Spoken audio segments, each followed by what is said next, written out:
A Christmas Carol by Charles Dickens. Stave 4. The Last of the Spirits. The phantom slowly, gravely, silently approached. When it came near him, Scrooge bent down upon his knee, for in the very air through which the spirit moved it seemed to scatter gloom and mystery. It was shrouded in a deep black garment which concealed its head, its face, its form, and left nothing of it visible save one outstretched hand. But for this it would have been difficult to detach its figure from the night and separate it from the darkness by which it was surrounded. He felt that it was tall and stately when it came beside him, and that its mysterious presence filled him with a solemn dread. He knew no more, for the spirit neither spoke nor moved. "I am in the presence of the ghost of Christmas yet to come," said Scrooge. The spirit answered not, but pointed onward with its hand. "You are about to show me shadows of the things that have not happened, but will happen in the time before us," Scrooge pursued. "Is that so, spirit?" The upper portion of the garment was contracted for an instant in its folds, as if the spirit had inclined its head. That was the only answer he received. Although well used to ghostly company by this time, Scrooge feared the silent shape so much that his legs trembled beneath him, and he found that he could hardly stand when he prepared to follow it. The spirit paused a moment, as observing his condition and giving him time to recover. But Scrooge was all the worse for this. It thrilled him with a vague, uncertain horror to know that behind the dusky shroud there were ghostly eyes intently fixed upon him, while he, though he stretched his own to the utmost, could see nothing but a spectral hand and one great heap of black. "Ghost of the future," he exclaimed, "I fear you more than any specter I have seen. But as I know your purpose is to do me good, and as I hope to live to be another man from what I was, I am prepared to bear your company, and do it with a thankful heart. Will you not speak to me?" It gave him no reply. The hand was pointed straight before them. "Lead on," said Scrooge, "lead on. The night is waning fast, and it is precious time to me, I know. Lead on, spirit." The phantom moved away as it had come towards him. Scrooge followed in the shadow of its dress, which bore him up, he thought, and carried him along. They scarcely seemed to enter the city, for the city rather seemed to spring up about them and encompass them of its own act. But there they were, in the heart of it, on 'change, amongst the merchants, who hurried up and down and chinked the money in their pockets and conversed in groups and looked at their watches and trifled thoughtfully with their great gold seals and so forth, as Scrooge had seen them often. The spirit stopped beside one little knot of businessmen. Observing that the hand was pointed to them, Scrooge advanced to listen to their talk.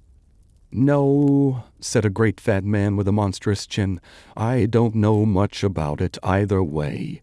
I only know he's dead." "When did he die?" inquired another.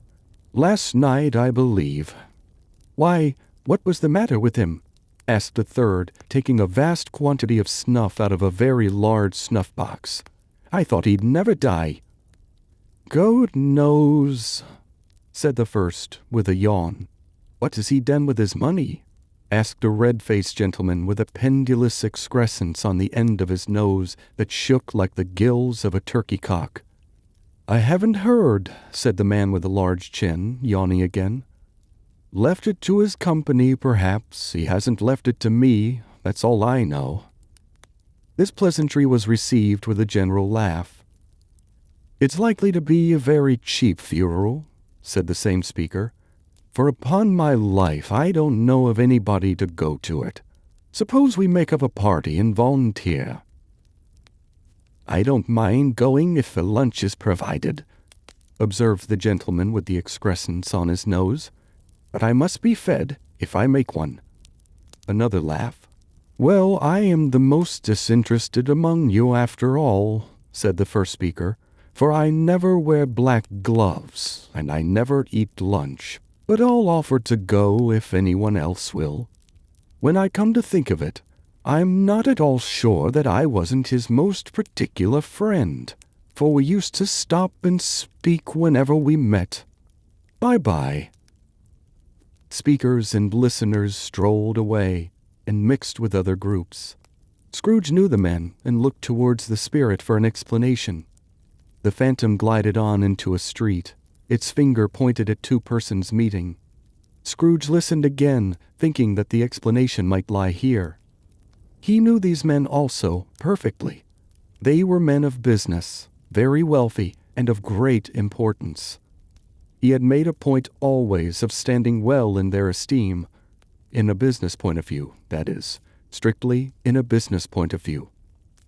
"How are you?" said one. "How are you?" returned the other. "Well," said the first. "Old Scratch got his own at last, eh?" "So I am told," returned the second. "Cold, isn't it? Seasonable for Christmas time? You're not a skater, I suppose?" No. Something else to think of. Good morning." Not another word. That was their meeting, their conversation, and their parting. Scrooge was at first inclined to be surprised that the spirit should attach importance to conversations apparently so trivial. But feeling assured that they must have some hidden purpose, he set himself to consider what it was likely to be.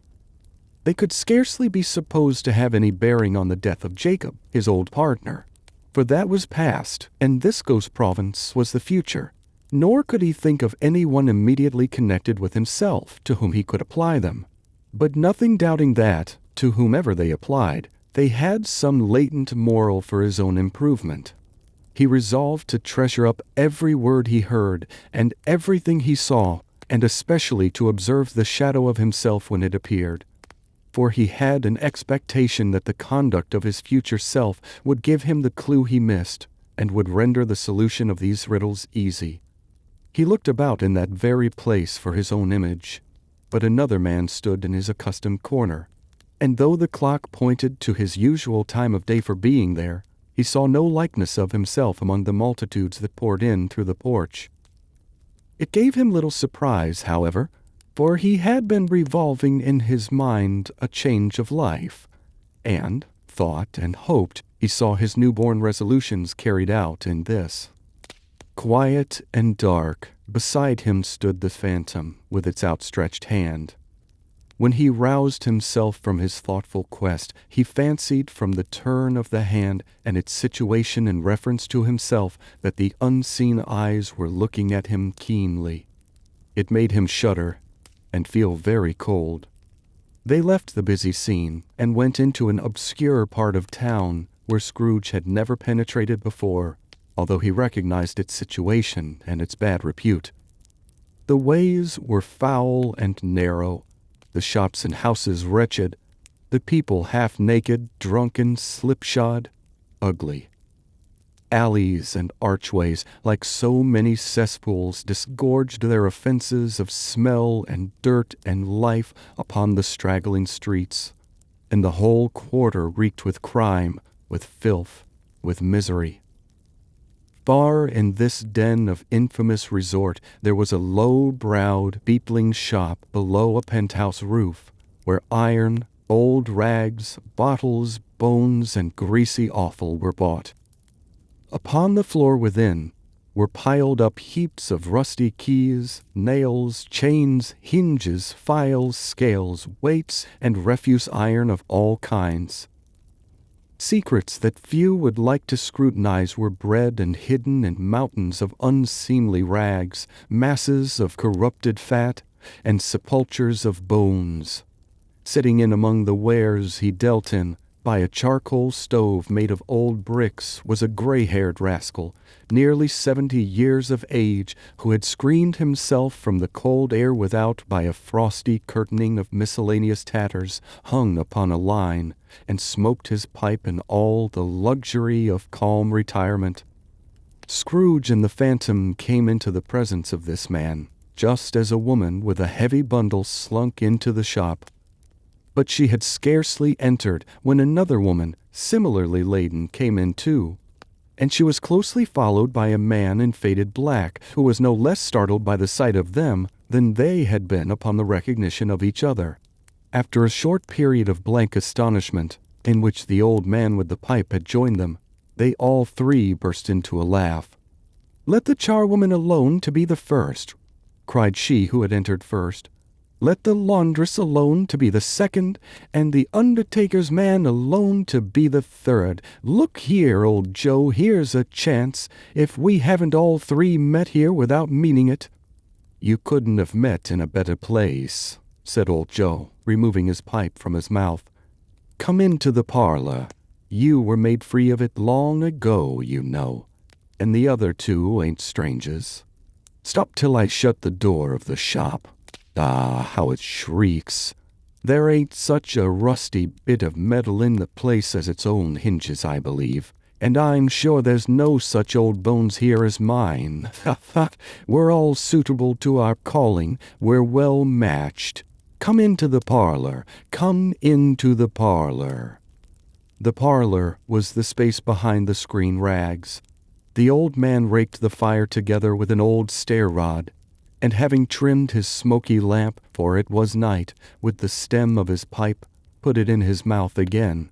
While he did this, the woman who had already spoken threw her bundle on the floor and sat down in a flaunting manner on a stool, crossing her elbows on her knees and looking with a bold defiance at the other two. "What odds, then? What odds, Mrs. Dilber?" said the woman. "Every person has a right to take care of themselves. He always did." "That's true, indeed," said the laundress. "No man more so." "Why, then, don't stand staring as if you was afraid, woman. Who's the wiser? We're not going to pick holes in each other's coats, I suppose?" "No, indeed," said Mrs. Dilber and the man together. "We should hope not." "Very well, then," cried the woman. "That's enough. Who's the worse for the loss of a few things like these? Not a dead man, I suppose?" "No, indeed," said Mrs. Dilber, laughing. "If he wanted to keep 'em after he was dead, a wicked old screw," pursued the woman, "why wasn't he natural in his lifetime? If he had been, he'd have had someone to look after him when he was struck with death, instead of lying grasping out his last there, alone by himself." "It's the truest word that ever was spoke," said Mrs. Dilber. "It's a judgment on him." "I wish it was a little heavy a judgment," replied the woman, "and it should have been, you may depend upon it. If I could have laid my hands on anything else, open that bundle, old Joe, and let me know the value of it. Speak out plain. I'm not afraid to be the first, nor afraid for them to see it. We know pretty well that we were helping ourselves before we met here, I believe. It's no sin. Open the bundle, Joe." But the gallantry of her friends would not allow of this, and the man in faded black, mounting the breach first, produced his plunder. It was not extensive. A seal or two, a pencil case, a pair of sleeve buttons, and a brooch of no great value were all. They were severely examined and appraised by old Joe, who chalked the sums he was disposed to give for each upon the wall, and added them up into a total when he found there was nothing more to come. "That's your account," said Joe, "and I wouldn't give another sixpence if I was to be boiled for not doing it. Who's next?" Mrs. Dilber was next. Sheets and towels, a little wearing apparel, 2 old-fashioned silver teaspoons, a pair of sugar tongs, and a few boots. Her account was stated on the wall in the same manner. "I always give too much to ladies. It's a weakness of mine, and that's the way I ruin myself," said old Joe. "That's your account.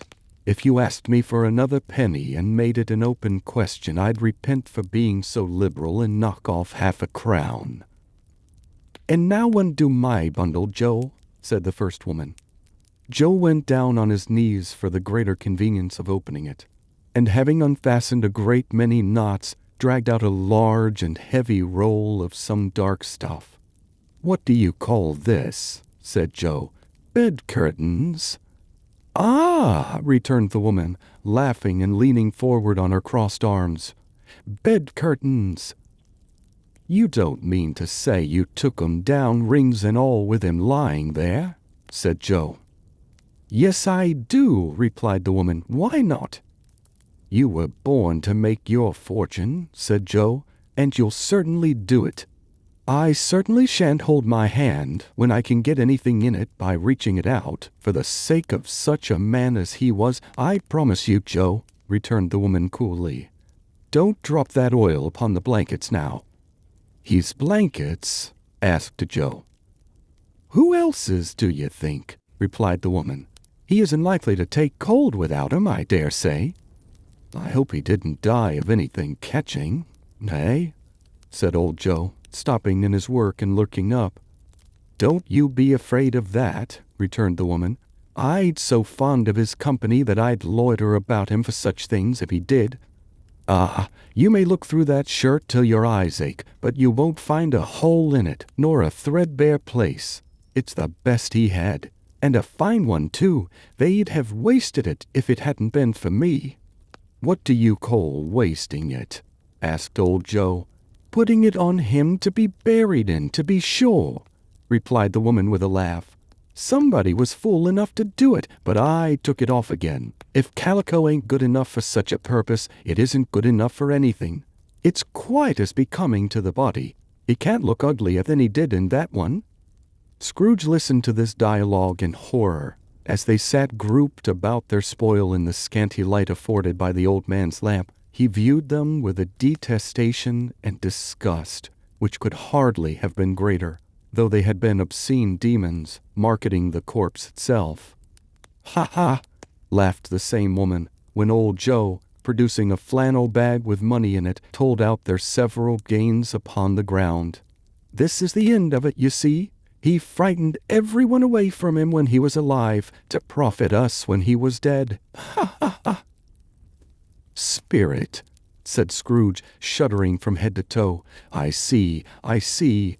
The case of this unhappy man might be my own. My life tends that way now. Merciful heaven, what is this?" He recoiled in terror, for the scene had changed, and now he almost touched a bed. A bare, uncurtained bed, on which, beneath a ragged sheet, there lay something covered up, which, though it was dumb, announced itself in awful language. The room was very dark, too dark to be observed with any accuracy, though Scrooge glanced round it in obedience to a secret impulse, anxious to know what kind of room it was. A pale light, rising in the outer air, fell straight upon the bed, and on it, plundered and bereft, unwatched, unwept, uncared for, was the body of this man. Scrooge glanced towards the phantom. Its steady hand was pointed to the head. The cover was so carelessly adjusted that the slightest raising of it, the motion of a finger upon Scrooge's part, would have disclosed the face. He thought of it, felt how easy it would be to do, and longed to do it, but had no more power to withdraw the veil than to dismiss the spectre at his side. "O cold, cold, rigid, dreadful death, set up thine altar here, and dress it with such terrors as thou hast at thy command, for this is thy dominion. But of the loved, revered, and honored head, thou canst not turn one hair to thy dread purposes, or make one feature odious. It is not that the hand is heavy and will fall down when released. It is not that the heart and pulse are still, but that the hand was opened, generous and true, the heart brave, warm and tender, and the pulse a man's. Strike, shadow, strike, and see his good deeds springing from the wound to sow the world with life immortal." No voice pronounced these words in Scrooge's ears, and yet he heard them when he looked upon the bed. He thought, if this man could be raised up now, what would be his foremost thoughts? Avarice, hard-dealing, griping cares? They have brought him to a rich end, truly.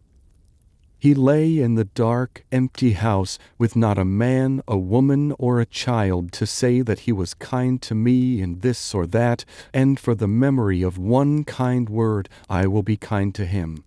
A cat was tearing at the door, and there was a sound of gnawing rats beneath the hearthstone. What they wanted in the room of death, and why they were so restless and disturbed, Scrooge did not dare think. "Spirit," he said, "this is a fearful place.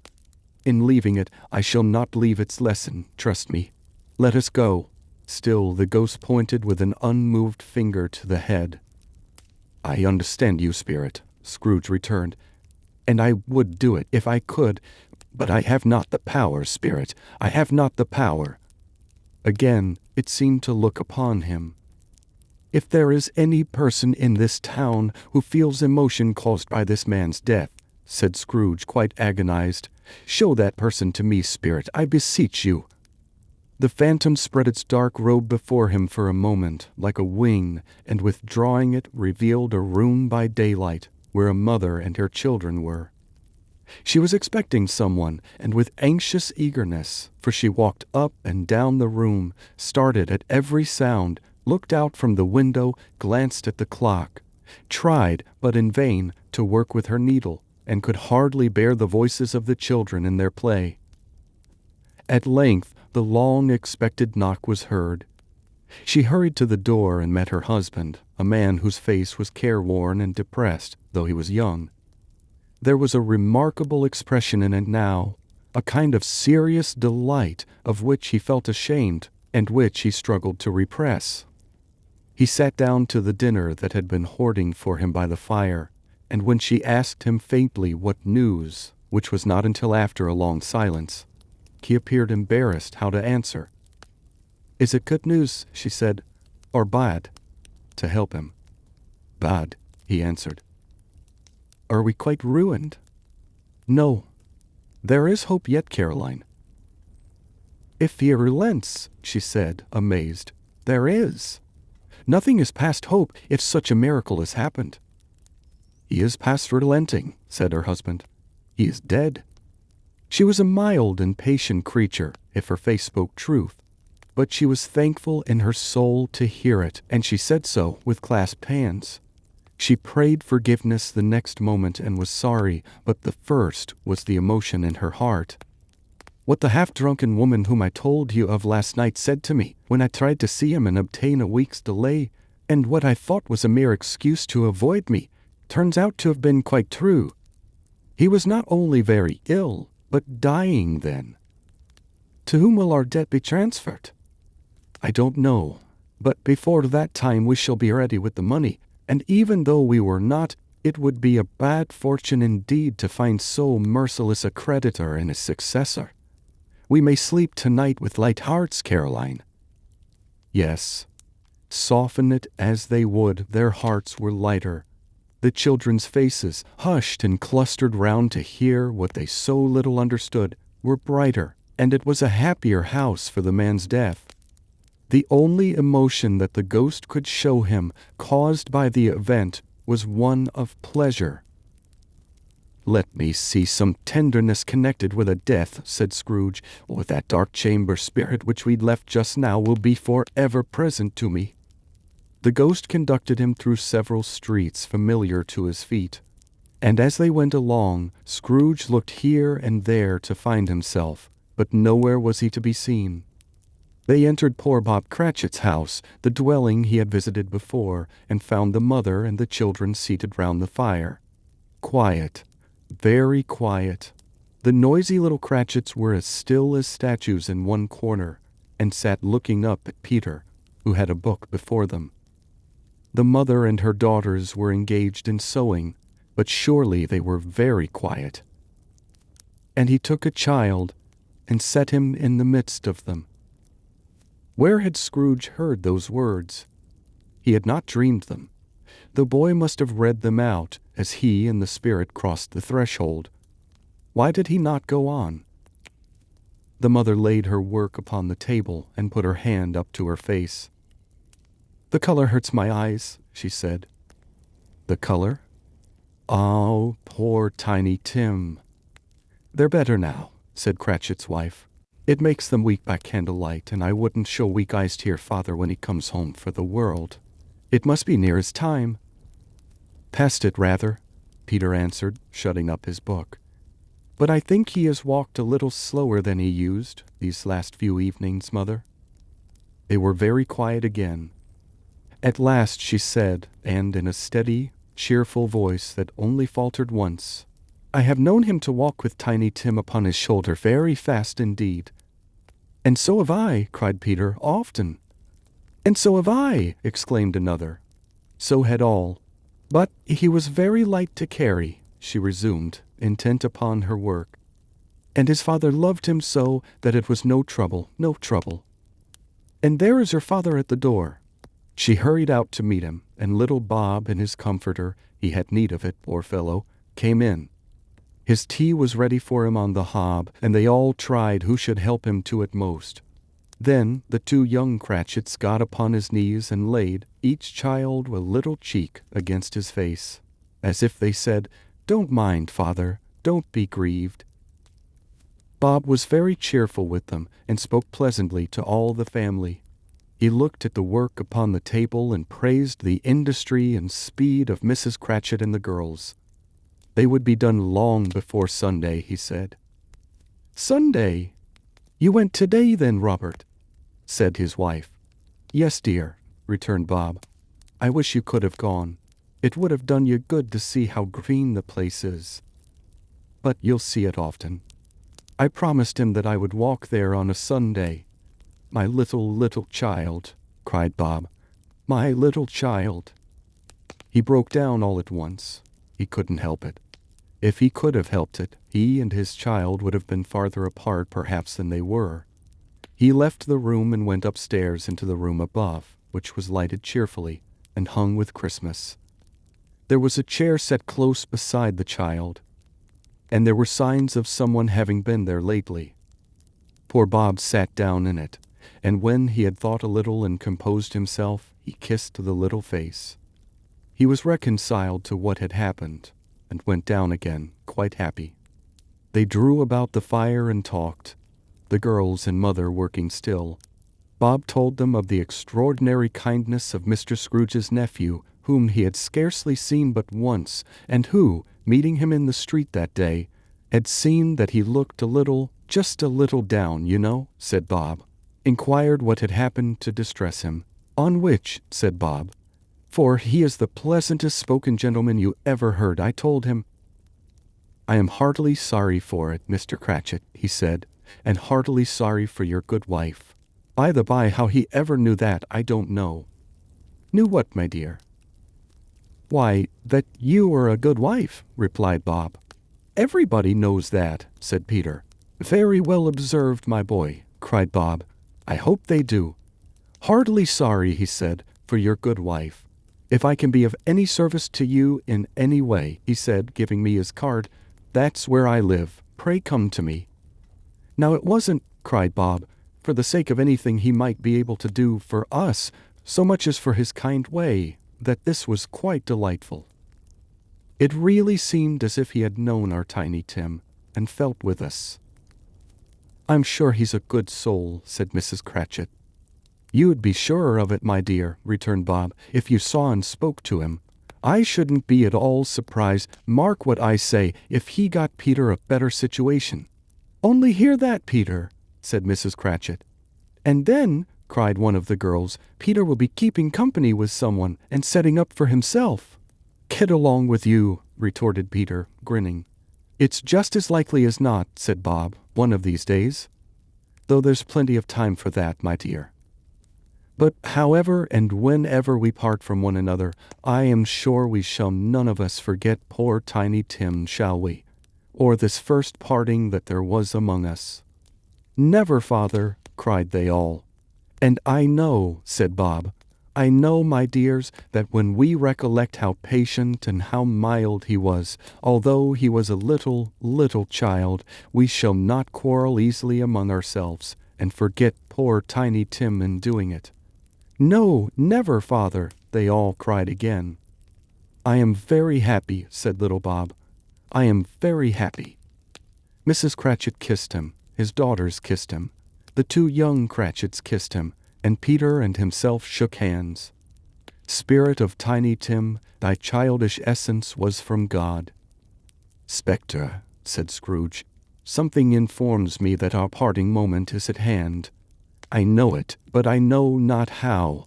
Tell me what man that was whom we saw lying dead." The ghost of Christmas yet to come conveyed him, as before, though at a different time, he thought. Indeed, there seemed no order in these later visions, save that they were in the future, into the resorts of businessmen, but showed him not himself. Indeed, the spirit did not stay for anything, but went straight on, as to the end just now desired, until besought by Scrooge to tarry for a moment. "This court," said Scrooge, "through which we hurry now, is where my place of occupation is, and has been for a length of time. I see the house. Let me behold what I shall be in days to come." The spirit stopped. The hand was pointed elsewhere.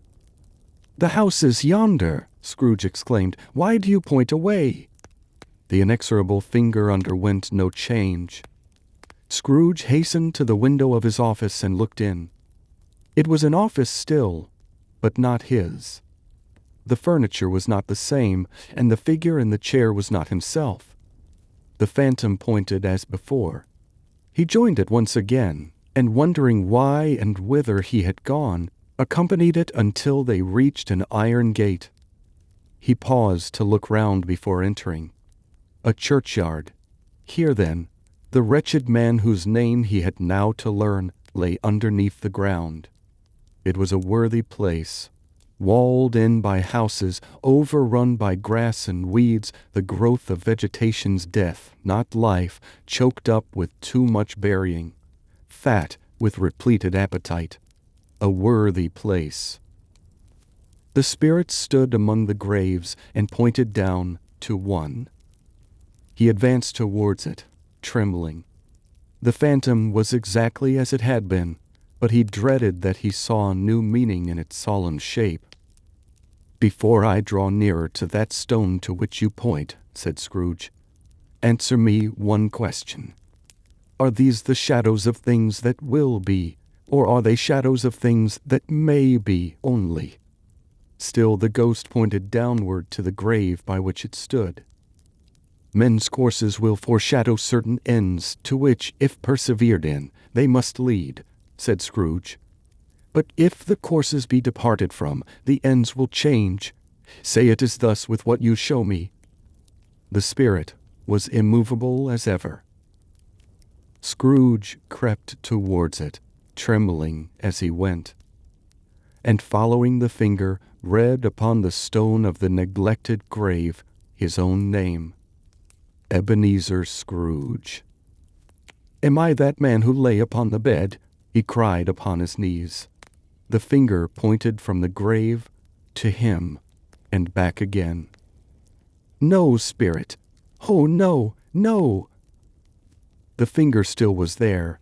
"Spirit," he cried, tight clutching at his robe, "hear me! I am not the man I was. I will not be the man I must have been but for this intercourse. Why show me this if I am past all hope?" For the first time the hand appeared to shake.